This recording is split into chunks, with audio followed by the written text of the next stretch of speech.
ایک بار پھر سب کو یا علی مدد نور مولانا شاہ کریم الحسین حاضر امام. سیکنڈ سیشن کے اندر یہ سوال آیا کہ جب ہم دعا کرانے کے لیے کھڑے رہتے ہیں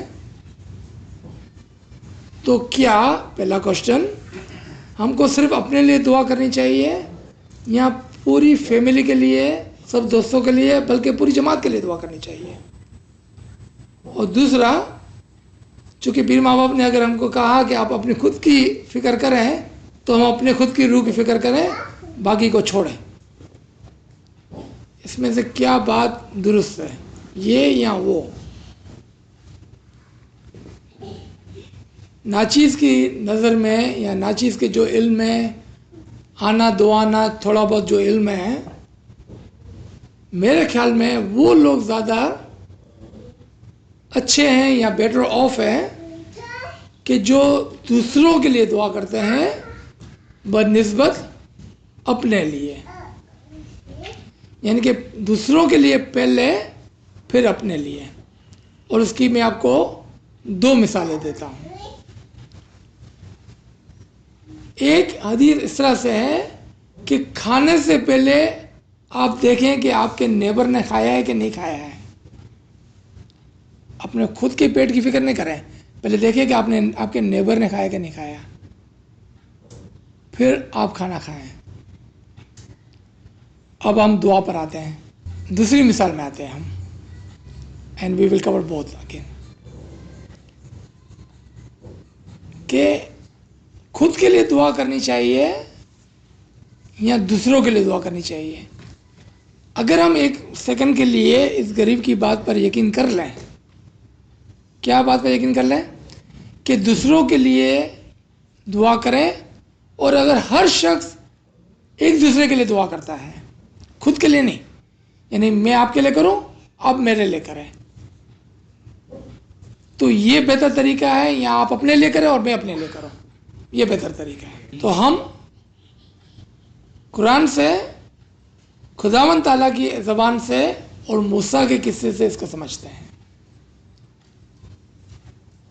تو جب موسیٰ نے خداوند تعالیٰ سے پوچھا کہ یا خدا، کیا مجھ سے زیادہ اس دنیا میں کوئی زیادہ علم رکھتا ہے؟ کیونکہ موسیٰ کے پاس بہت زیادہ علم تھا. تو مجھ سے زیادہ کوئی علم رکھتا ہے دنیا کے اندر؟ تو خدا فرماتا ہے کہ تو ایک سفر پہ جا، وہاں پر تیرے کو جو ملے گا وہ تیرے کو علم سکھائے گا. اور یہ قصہ ہم نے سب نے سنا ہوا. اسی کے اندر جب موسیٰ نے کہا کہ یا خدا تو مجھے بخش دے، میرے گناہوں کو تو بخش دے، تو خدا اس طرح سے اس کو جواب دیتے ہیں کہ اے موسیٰ، تیری زبان تیرے حق میں گنہگار ہے. تو ایک ایسے شخص کو ڈھونڈ کہ جس کی زبان تیرے حق میں گنہگار نہ ہو، اور اگر وہ تیرے لیے دعا کرتا ہے تو میں تیرے گناہوں کو بخش دوں گا.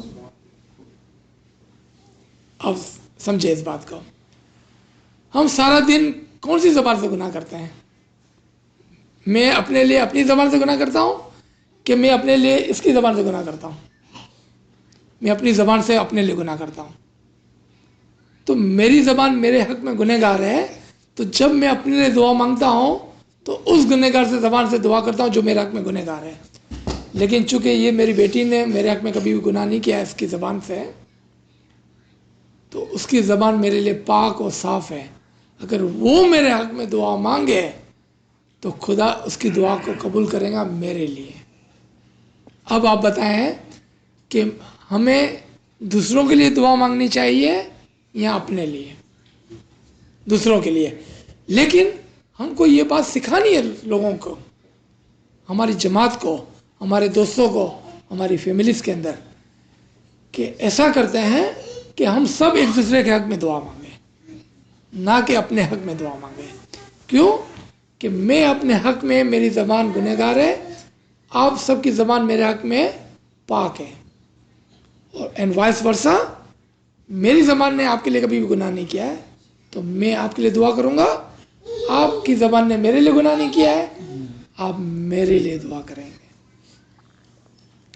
اب دوسری بات پہ آئیں کہ آپ نے کہا کہ آج یہ حدیث لاگو نہیں پڑتی ہے کہ آپ اپنے نیبر کو چیک کریں کہ وہ بھوکا ہے کہ نہیں ہے. آپ اپنے نیبر کو نہیں دیکھ سکتے ہیں, پر آپ اپنی فیملی کو اچھی طرح جانتے ہیں کہ آپ اپنے فیملی میں ایسے لوگ نہیں دیکھے ہیں کہ جو بہت زیادہ غریب ہے. And you know for fact کہ وہ 30 دن کے اندر 3 ٹک کا کھانا روزانہ نہیں کھاتے ہوں گے.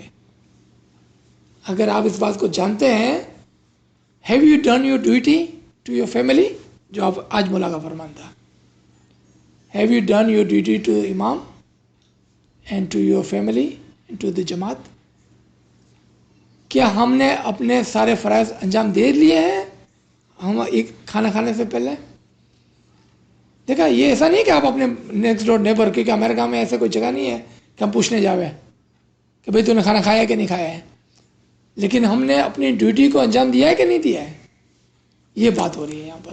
ریممبر, الفاظوں کو نہیں, زمانے کے لحاظ سے تعویلات اور علم بدلتا ہے, اس کے مطلب بدل جاتے ہیں. اگر ہم نے اپنی ڈیوٹی انجام دے دی ہے دین بے شک ہماری حلال کی کمائی ہے, ہم کھا سکتے ہیں. تو یہ 2 سوال کا جواب ہوا. تیسرا سوال یہ تھا کہ جب مناچیز نے یہ کہا کہ ہم یہ دعا کریں کہ یا مولا تو ساری جماعت کے جو بھی نیک امیدیں ہیں تو اس کی طرف دیکھنا, ان کے گناہوں کو معاف کرنا, اور اس کا ساری چیز اس کی اچھی کر دینا, اور پھر تیرے پاس وقت ہو تو اس غریب کی طرف بھی ایک نظر کرنا. تو آپ نے کہا کہ یہ غریب بولنا مجھے کیوں ضروری ہے؟ کیوں کہ جو شخص اپنے آپ کو سب سے نیچا رکھتا ہے اس کو مولا دونوں شولڈر سے اٹھاتا ہے اپنے ہاتھوں سے. جو شخص کھڑا ہو کر غرور کرتا ہے اس کو مولا نہیں اٹھاتا ہے, بلکہ ہو سکتا ہے کہ مولا اس کو بٹھانے کے لیے پش کر دے نیچے. اپنے آپ کو جتنا آپ زمین پہ رکھیں گے یعنی کہ مٹی کے برابر, اتنا مولا آپ کو آپ کے شولڈر سے پکڑ کے اٹھانے والا ہے. تو جب ہم اپنے آپ کو غریب کہتے ہیں تو مولا کو ہم پر ترس آتا ہے, کیونکہ اگر ہم پیسے والے ہیں تو پھر ہم پیسے والے ہیں, اگر ہمارے پاس بہت ہی ہے مال تو پھر ہم کو دعا کی کیا ضرورت ہے, نام کو مولا کے کوئی رحمت کی ضرورت ہے. لیکن مولا کی رحمت کے سامنے تو ہم غریب اور فقیر ہی ہیں, جیسے بھی ہیں, جتنے بھی پیسے والے ہیں جیسے بھی ہیں, کمپیئر ٹو امام's رحمت اور وہ جو ہم کو دے سکتا ہے اس کے کمپیئر میں تو ہم غریب اور فقیر ہی ہیں ہمیشہ.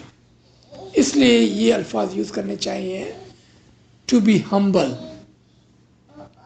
اپنے آپ کو ہمیشہ مٹی گنو تو مولا آپ کو اٹھائے گا اور کچھ دے گا. اگر اپنے آپ کو کچھ سمجھا تو نہیں, وہ کون سا گنان ہے, اپنے آپ کو کچھ نہ سمجھو نہیں کچھ ہو سو تو سروے کچھ. زور سے بولیں.